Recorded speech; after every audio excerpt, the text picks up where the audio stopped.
Hello everyone, welcome back to my channel. বন্ধুরা, finally আপনাদের জন্য একটা সুখবর নিয়ে আসলাম। সুখবরটা হলো অলরেডি কিন্তু সরকারের অরুণোদয় আসনের ফর্ম কিন্তু ছেড়ে দিয়েছে।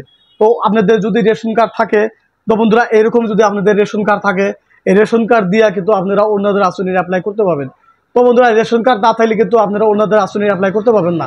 তো রেশন কার্ড থাকা প্রত্যেকটা ব্যক্তি কিন্তু সরকারের থেকে অরুণোদয় আসনি দিতেছে সরকারে।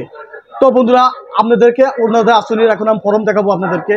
তো বন্ধুরা, এটা হলো অরুণোদয় আসনি ফর্ম। এই ফর্মটা সম্পূর্ণ ফিল আপ করা লাগবো। ফিল আপ করে কিন্তু আপনাদের গাঁও পঞ্চায়েতে জমা করতে লাগবো। তো বন্ধুরা, অরুণোদয় আসনি পাওয়ার জন্য আপনাদের কি কি ডকুমেন্টস লাগবো সম্পূর্ণ ফুল ডিটেলস আপনাদেরকে এখন বলে দেবো।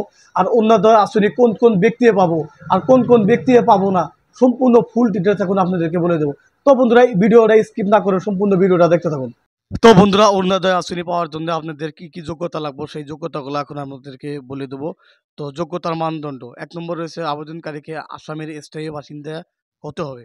2 নম্বরে রয়েছে বার্ষিক আয় 2 লাখের কম হওয়া উচিত নয়। 3 নম্বরে আবেদনকারীকে মহিলা হতে হবে। তো বন্ধুরা, মহিলা হওয়া লাগবে আবেদনকারী যে আবেদন করব। 4 নম্বরে রয়েছে 4 নম্বরে রয়েছে বিধবা, তালাকপ্রাপ্ত মহিলা এবং ভিন্নভাবে প্রতিবন্ধী ব্যক্তিরা অগ্রাধিকার পাবেন। 5 নম্বরে রয়েছে যদি আপনার পরিবারের সদস্যদের মধ্যে কেউ একজন সরকারি কর্মচারী বা অবসরপ্রাপ্ত সরকারি কর্মকর্তা হন বা একটি 4 চাকার গাড়ি থাকে, তবে তিনি এই স্কিমের পাবো না।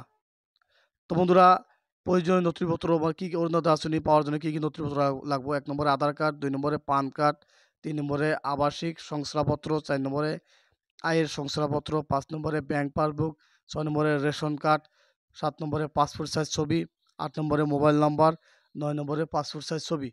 তো বন্ধুরা, এইসব ডকুমেন্টস আপনারা ম্যানেজ করে নেন। ম্যানেজ করে অতি শীঘ্রই আপনারা অ্যাপ্লাই করেন। তো আমি অ্যাপ্লাই করার ফর্মটা আপনাদেরকে এখন ডাউনলোড করে দেখাইতেছি, পিডিএফ ফাইল। তো বন্ধুরা, এই ধরনের ফর্ম থাকবো আপনাদের, এই ধরনের ফর্ম থাকবো অরুণোদয় আসনি অ্যাপ্লাই করার জন্য। এই ফর্মটা ভালোভাবে ফিল আপ করবেন, ভালোভাবে অ্যাড্রেস দিবেন। অ্যাড্রেস দিয়ে কিন্তু অতি শিগগিরই কিন্তু আপনারা ফর্মটা জমা করে দেন। তো বন্ধুরা, কোন কোন অযোগ্য ব্যক্তিরা কোন কোন ব্যক্তিরা অ্যাপ্লাই করতে পারবো না অরুণোদয় আসনি, সেটা এখন আমি বিস্তারিত আপনাদেরকে বলে দেবো। সংসদ বিধায়ক, মুখ্য কার্যবাহী, সদস্য কার্যবাহী, সদস্য বা তেওলোকৰ প্ৰাক্তন সক্ষম সকলৰ পৰিয়াল। তারপরে রয়েছে বন্ধুরা পঞ্চায়েত, নগৰীয়া, স্থানীয় নিকায় আৰু স্বায়ত্তশাসিত পরিষদ সদস্য সকল। তো বন্ধুরা, এগুলা মানুষ কিন্তু অ্যাপ্লাই করতে পারবো না। তারপরে রয়েছে চিকিৎসক, অভিযন্ত্রা, আর্কিটেক্ট, চার্টার্ড অ্যাকাউন্টেন্ট, উকিল, ব্যাংকার, শিক্ষক, সরকারি কর্মচারী বা পেনশনকার। তো বন্ধুরা, চিকিৎসক বা আর্কিটেক্ট বা অ্যাকাউন্টেন্ট বা উকিল এরা কিন্তু অ্যাপ্লাই করতে পারবো না। তারপরে রয়েছে সরকারি ঠিকাদার, ঠিকাদারি যে করে সরকারের, তারা পারবো না।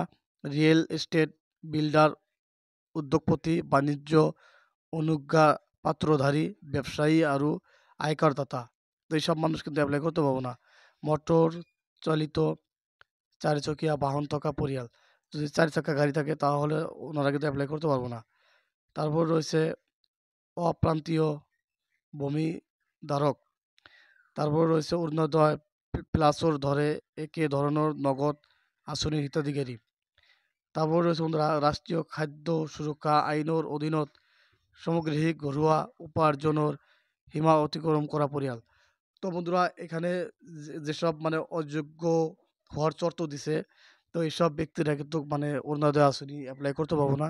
আর যদিও অ্যাপ্লাই করে এরা একবার ফর্ম কিন্তু রিজেক্ট হবো। তো বন্ধুরা, 1 নম্বরে আপনাদের লাগবে রেশন কার্ড। রেশন কার্ড থাকলেই আপনারা অরুণোদয় আসনির অ্যাপ্লাই করতে পারবেন।